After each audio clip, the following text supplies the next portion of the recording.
Shalom, selamat pagi Bapak Ibu dan Saudaraku yang terkasih di dalam Tuhan Yesus. Sungguh suatu hari yang luar biasa kalau saat ini kita masih bisa menikmati hadirat Tuhan. Mari kita berdoa. Selamat pagi Bapa Sorgawi. Doa kami pagi ini agar hidup kami adalah hanya bagi-Mu, Allah dan Tuhanku. Berjalanlah sertaku melalui renungan firman-Mu pagi hari ini. Biar Engkau memberitahukan kami rencana-Mu, agar hidup kami tidak menyimpang dari jalan-Mu. Kami berdoa di dalam nama-Mu Tuhan Yesus. Amin. Tema kita hari ini adalah walau diremehkan manusia, tetapi tetap andalkan Tuhan. Firman Tuhan dari kitab Hakim-Hakim 8 ayat 13-16. Kemudian kembalilah Gideon bin Yoas dari peperangan dengan melalui pendakian Heres. Ditangkaplah seorang muda dari penduduk Sukot. Setelah ditanyai, orang itu menuliskan nama para pemuka dan para tua-tua di Sukot untuk Gideon. 70 orang banyaknya. Lalu pergilah Gideon kepada orang-orang Sukot sambil berkata, "Inilah Sebah dan Salmuna yang karenanya kamu telah mencela aku dengan berkata, sudahkah Sebah dan Salmuna itu ada di dalam tanganmu, sehingga kami harus memberikan roti kepada orang-orangmu yang lelah itu?" Lalu ia mengumpulkan tua-tua kota itu, ia mengambil duri dari padang gurun dan onak, dan menghajar orang-orang Sukot dengan itu. Saudaraku, siapakah orang yang berhasil?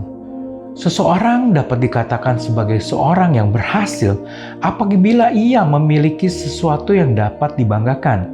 Misalnya rumah mewah, mobil emas, deposito di bank, dan juga jabatan atau kedudukan yang mentereng dan sebagainya.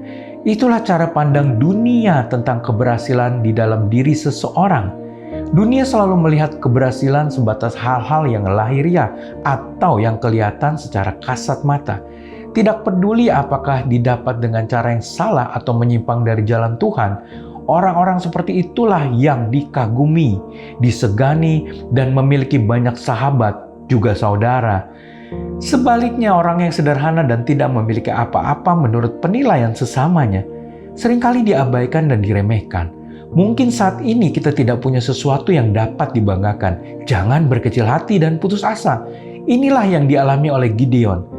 Ketika mengejar Raja Midian dengan menyeberangi sungai Yordan bersama dengan pasukannya yang berjumlah 300 orang.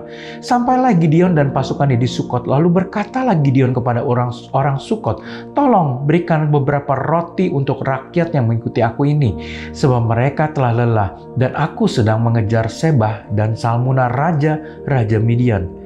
Tetapi permintaan Gideon ini ditanggapi dengan sinis. Mereka sangat menyepelekan Gideon. Pikir mereka, apakah ia bermimpi bisa menang melawan orang-orang Midian? 300 orang dibanding 15.000 orang.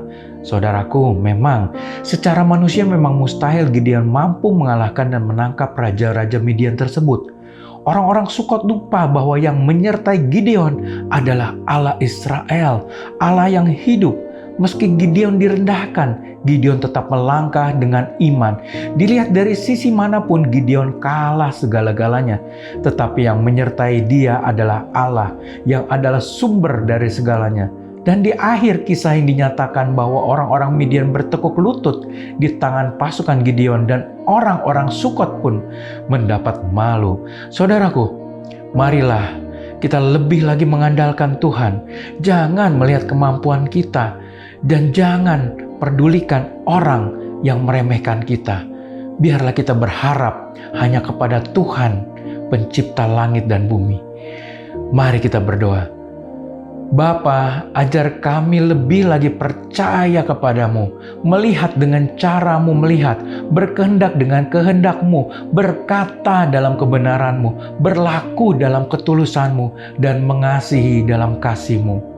Apapun masalah yang menghadang perjalanan kehidupan kami hari ini, kami percaya kuasa mujizat-Mu menyertai kami di dalam segala hal.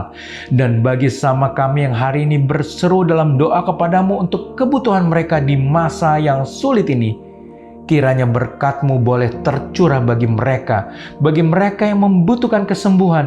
Kiranya tangan-Mu, penyembuh-Mu menjamah dan mentahirkan mereka dari sakitnya. Dan bagi mereka yang berduka, kiranya penghiburan-Mu yang melampaui segala akal bertahta dalam hati dan pikiran mereka. Kami berdoa hanya di dalam nama Putra-Mu yang tunggal, Tuhan kami Yesus Kristus. Kami telah berdoa. Amin. Selamat beraktivitas. Tuhan Yesus memberkati.